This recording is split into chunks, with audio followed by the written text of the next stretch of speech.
After 60, some questions are not innocent at all. They may sound casual, they may sound friendly, they may even come from people you know well. But in reality, some questions are tests of your boundaries, tests of your privacy, and sometimes tests of how easy you might be to pressure, guilt, or manipulate. Because the older you get, the more people start asking things they do not actually need to know. How much money do you have saved? What do you get from Social Security every month? Who gets your house when you're gone? Can you help someone out financially just this once? And the dangerous part is that the people asking are not always strangers. Sometimes they're family. Sometimes they're friends. Sometimes they're people who know exactly which question to ask to make you feel guilty for saying no. Today, we're talking about 7 questions you should be extremely careful answering after 60, because one careless answer can cost you money, privacy, and peace. How much money do you have saved? This question sounds simple, but it is one of the most revealing questions a retiree can answer. And in many cases, it is also one of the least necessary. Because once someone knows how much money you have, they may start looking at you differently. Some will judge you for having too much. Some will judge you for having too little. Some may quietly begin treating you like a backup bank account. Others may start making assumptions about what you should pay for, what you should give away, or how much help you can afford to offer. And the uncomfortable truth is that this does not only happen with strangers. It can happen inside families too. A child might ask out of curiosity. A sibling might ask casually. A friend might ask while talking about retirement. But once those numbers are out in the open, you cannot put them back in the box. Now people know what you have. Now people may form expectations. Now people may start mentally spending money that is not theirs. That does not mean you should never discuss finances with anyone. There are times when those conversations are necessary, especially with a trusted spouse, financial professional, or someone directly involved in helping you manage important decisions.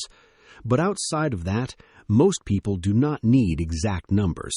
A simple response like, "I keep my finances private, but I appreciate your concern," is often more than enough. Because after 60, protecting your savings is not only about where you keep the money, it's about who knows how much of it exists. Now let's move to number 6. What's your Social Security check every month? This is another question that sounds harmless, especially because people often ask it as part of casual retirement conversation. How much are you getting? Did you claim early? Is it enough to live on? On the surface, it can feel like small talk, but your monthly Social Security amount is still part of your income, and income details deserve privacy.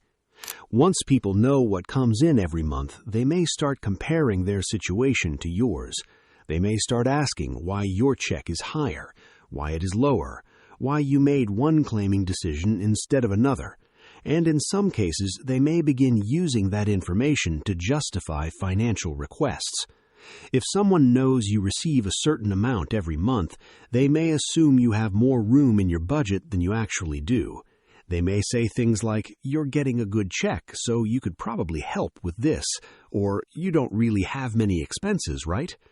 But retirement income can be incredibly misleading from the outside.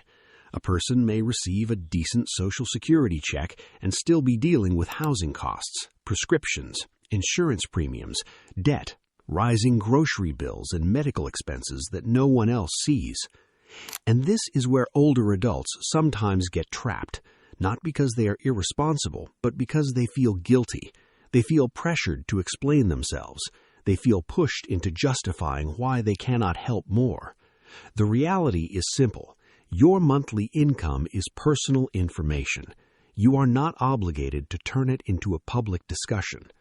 If you want to share general experiences about retirement planning, that's one thing, but exact numbers are different. Those numbers can create jealousy, guilt, expectations, and sometimes resentment. Now let's move to number 5. Are you leaving me anything when you die? This may be one of the ugliest questions an older person can hear, especially when it is disguised as a joke. Sometimes it sounds playful. So, am I in the will? Who gets the house? You're leaving that to me, right?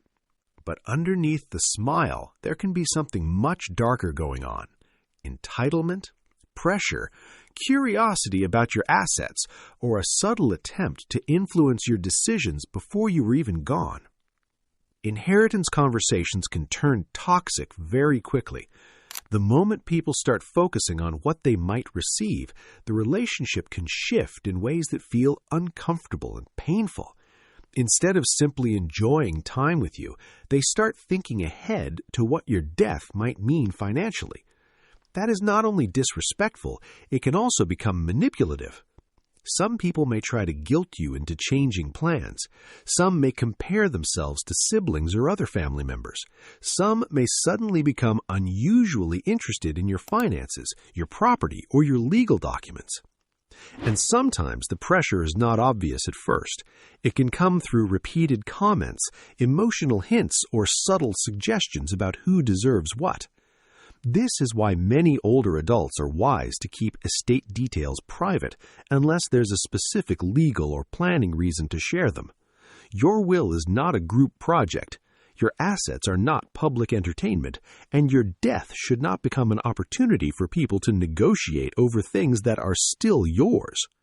If you choose to discuss inheritance plans, do it carefully, intentionally, and only with the people who truly need to know. Otherwise, it is perfectly reasonable to say, I've taken care of my plans and I'm keeping those details private. Now let's move to number 4. Why don't you just help them out financially? This is one of the most manipulative questions older adults hear because it often comes wrapped in guilt. Maybe it's about an adult child struggling with bills. Maybe it's about a grandchild who needs help with school. Maybe it's about a friend, sibling, or relative going through a rough patch. And the pressure can sound so reasonable. You have savings. You're retired now. You don't need that much. It's family. But retirement money is not spare money. That's the part people forget. The money you have after 60 often has to do a very difficult job. It has to cover your housing, your food, your health care, your emergencies, your rising costs, and possibly decades of life ahead. It is not just money sitting there doing nothing. It is money with a mission. And once you start rescuing other adults financially, it can become very hard to stop. One loan turns into another. One emergency becomes a pattern. One just this once turns into regular dependence. That does not mean you should never help anyone. Sometimes helping is absolutely the right thing to do. But you should never feel pressured to explain why you are protecting your own financial stability. If helping someone would put your retirement at risk, create resentment, or force you to sacrifice your own needs, then the answer does not have to be yes. Sometimes the wisest thing you can do is say, I'm not in a position to do that, even if technically you have the money. Because after 60, financial survival matters more than looking generous. Now let's move to number 3. Are you living alone? This question may sound innocent, but it can also be a personal safety issue. Most people asking are probably not dangerous. A neighbor might ask out of friendliness. A delivery person might make conversation. A distant relative might ask casually. But the problem is that once someone knows you live alone, they also know something else. They know there may not be another person in the house to notice suspicious activity, challenge a stranger, or step in if something goes wrong. That is information not everyone needs. Older adults, especially those living alone, are often targeted by scammers, solicitors, and manipulative people who look for vulnerability. They may not ask the question directly. Instead, they ask in softer ways. Is it just you at home these days? Do you have anyone staying with you? Who else lives there? These questions can seem harmless, but they reveal details about your living situation, your routines, and your level of support. The safest approach is not paranoia, it is caution. You do not need to answer every personal question with total honesty just because someone asked politely.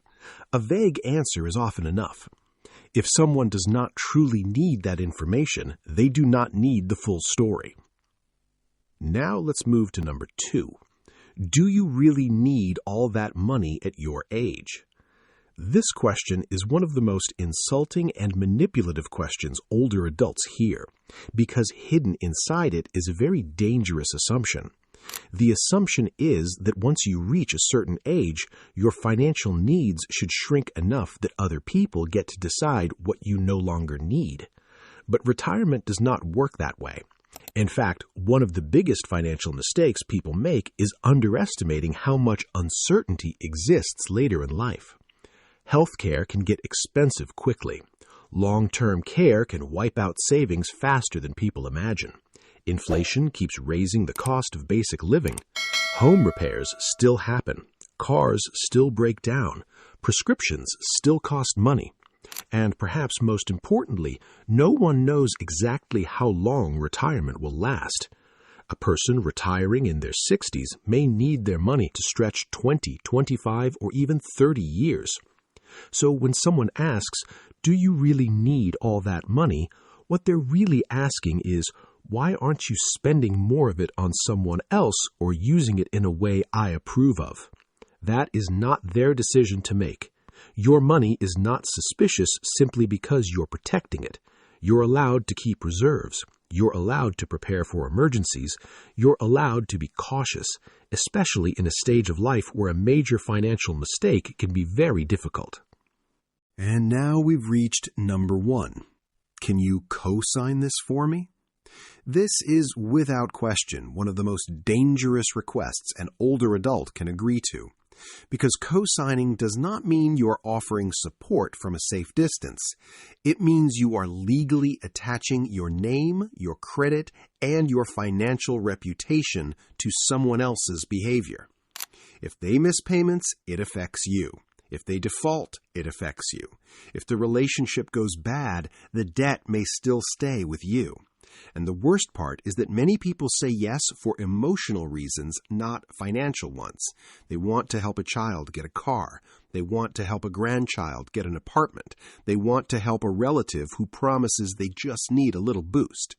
But lenders ask for cosigners for one reason. They do not fully trust the borrower to handle the debt alone. And if a bank, with all its paperwork and risk analysis, is not comfortable taking that risk, you should be extremely careful about taking it yourself. A cosign can damage your credit score, increase your debt obligations, affect your ability to borrow later, and create enormous family tension if things go wrong. And once you sign, good intentions do not protect you. The contract is what matters. That is why so many financial experts warn older adults to avoid co-signing unless they are fully prepared to make every payment themselves without harming their own future. After 60, protecting your peace sometimes means protecting your answers. Not every question deserves a detailed response. Not every person deserves access to your finances. And not every request deserves a yes. Getting older should not mean becoming easier to pressure. It should mean becoming wiser about what you share, who you trust, and where you draw the line. If you enjoyed this video, make sure to like, subscribe, and turn on the notification bell for more retirement advice, life lessons, and smart financial protection tips. And let me know in the comments, which of these questions have you been asked before, and which one do you think is the most dangerous after 60?